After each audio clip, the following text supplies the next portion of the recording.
کھانے کی طرف؟ وہی جب وہ سمجھے کون سی 52 اور 53 کے درمیان. عمر کتنی تھی؟ مطلب بچپن سے ہی آپ نے آغاز کر دیا تھا؟ بچپن سے تو میں بہت 4-5 سال کی عمر ہی سے شوق تھا گانے کا. اچھا ماشاء اللہ.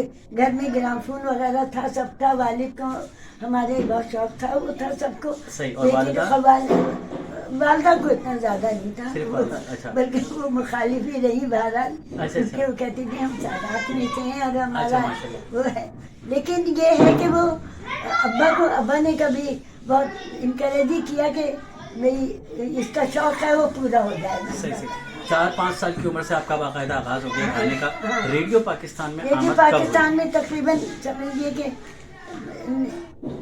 13-14 سال. 13-14. تو پہلے بچوں کی دنیا میں شریک ہوئی یا بچوں نہیں کے وہ پروگرام میں یا ڈائریکٹ بڑوں کے پروگرام میں؟ اس زمانے میں یہی سید مہدی ظہیر ہاں جی. ایک پروگرام کیا کرتے تھے, چنی ہوئی دھنیں.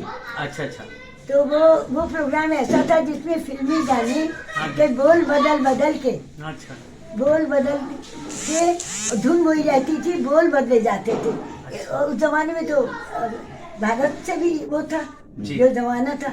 وہ سارے گانے چاہے وہ پاکستانی ہوں یا غیر پاکستانی ہوں, وہ اس کی وہ سید مہدی ظہیر اس سے وہ کرواتے تھے. اس سے شاعر اسی دھن پہ بول لکھتے تھے. وہ کیا بات. ارم لکھنوی تھے, بہزاد لکھنوی صاحب تھے, یہ سب لوگ اسی پہ بول لکھتے تھے.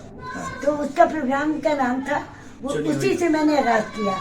پھر تھوڑے دن کے بعد بخاری صاحب نے اپنی زیر نگرانی پروگرام شروع کیا تھا, یہ غنائیہ.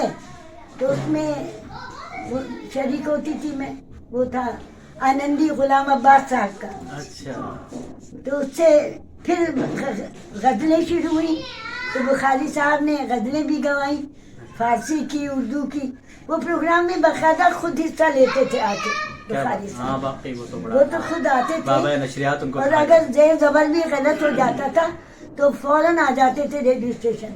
کیا واقعی.